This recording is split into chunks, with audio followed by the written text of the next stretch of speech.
Hey there guys, and welcome to section 8. Today we're going to be taking a look at dashboards. Now what I have done is I have created a dashboard for my task board, and what we're going to do is I'm going to recreate it and show you how I've done that. And as I go through that, I'm hoping that you will be able to see exactly how you can go and create your own dashboard.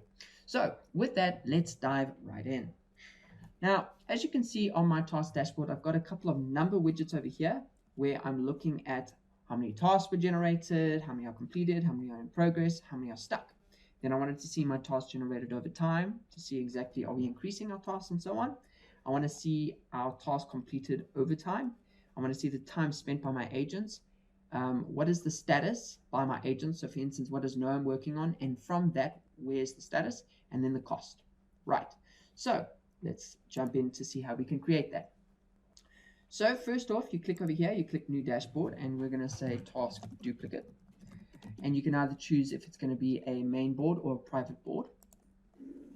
And then what happens is over here, you can choose which board you want to connect to the dashboard. So typically, depending on your plan, if you have a basic, I think it's standard, comes with five boards that you can connect to a dashboard. Pro comes with 10 and Enterprise comes with 25. So if I click on task list, that's the board we're going to work on.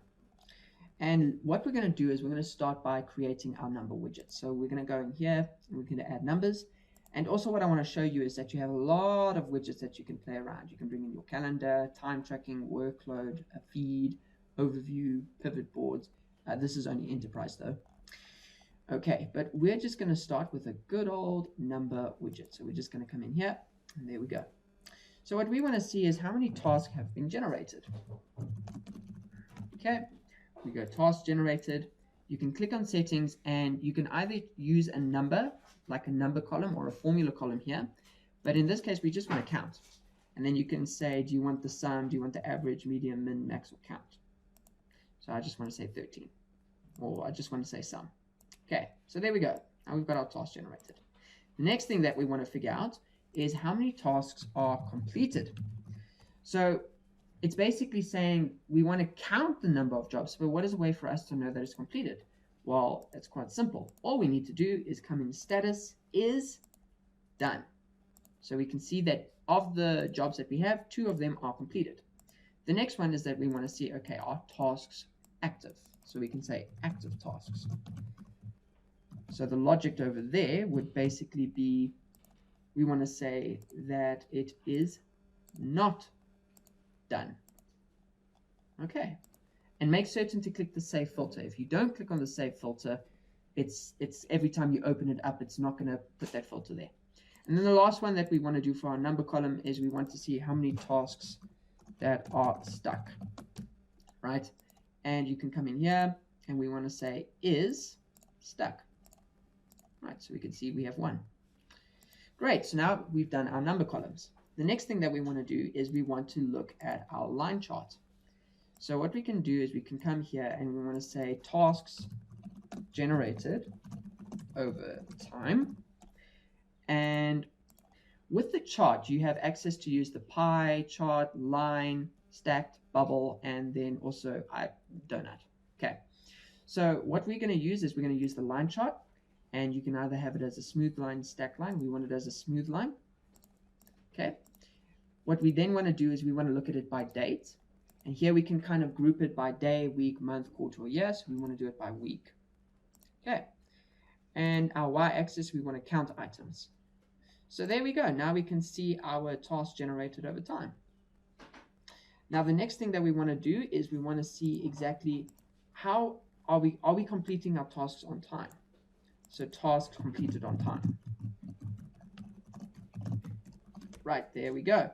So now what we can do is we come in here. I like donuts rather than pie charts. And you can say column type is a status because we want to use the on time status. And there we go. And you can also say, what do you want it to be? Do you want it to be, if I had to do hourly rating, it would then take a look at the total hourly rating. But we wanted to look at count of items. And again, you can do the calculation function there. So now we can see our task completed on time. But now what we also want to do is we want to see how much time we're spending. So we can go into the item over here. Let's see, you can type in time and I want to bring in the time tracking column. Okay, let's bring it down over here. And what we can do with the time tracking, so let's call this time spent by agents. Time spent agents. We can come in here, click settings. So obviously you need a time tracking column for this, else it's not going to work. How do you want to group it by? You can either group it by by boards, text, tags, status, or people. So we want to take it by people. And the next thing we want to do is we want to look at it by person. And with more settings, what you can do is you can either choose, do you want to see it in weeks? Do you want to see it in months? Do you want to see it in years? For me, I want to see it in weeks. And then also, just so I can show you this, if you show the person, you can have a threshold. So for instance, you can say a person should only work 160 hours a month. If they go over that, then you need to highlight it red. Okay. So we're just I'm going to take this out though. Right. Okay, so there we go. Now I can see exactly how much time Darren, Ian, and Noam have spent for this month. Now the next widget we want to do is we want to create a chart where we can see exactly what is the status of our tasks by individual. Okay, so for instance, what is Noam working on, and of that, what is the current status of it? So we're going to call status of task by agent. Okay, and what we can do is we come in here. And typically, if you want to do something like that, when you want to say buy something, you're going to use the stacked bar chart. Okay, so we want to look at it. What is the tasks given to our agents? So our x-axis is person. Okay, so we're looking at Noam, Ian, and Darren, right? And I want to, the y-axis is going to be count items because I want to see the tasks that they have been given. And the last thing I want to do is that I want to see the status of the task. So I'm going to kind of group it by or stack it by the status of the item. So now you can see with Darren Arbacall, 63 are to be started, 1 is in stack, 1 is in progress, and 1 is in done. Okay, so there we go. Now I can see my status of task by agent. And the last thing we want to look at is we want to look at our cost of agent. Okay, so what is the total cost? So what we can do is we can come cost of agent, settings, and this is typically where that y-axis will come into play. We were counting items, but what we can do is we can do cost. And I also want to, I don't want to stack it by the status. I actually want to stack it by people just because I want color. To show you why, if you just do it like this, you get blue. But if you stack it by people, then it throws in a little bit of color there. It just makes it look a little bit more colorful. All right, and that is pretty much how you build your dashboard. And the last thing I want to show is I want to show you how you can actually create a filter. And so for instance, if I click on person as Darren, I can now see all of the stuff for Darren and so on. So this is how you can filter your board. If you have multiple boards, you have to filter each board individually, which is extremely frustrating. But there are ways of putting them.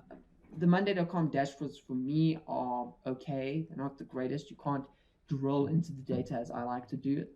But I mean, if you want basic stuff like this, then hey, it's great. All right. But anyway, thank you so much for joining me in this video, and I will see you in the next one. Till then, take care. Bye for now.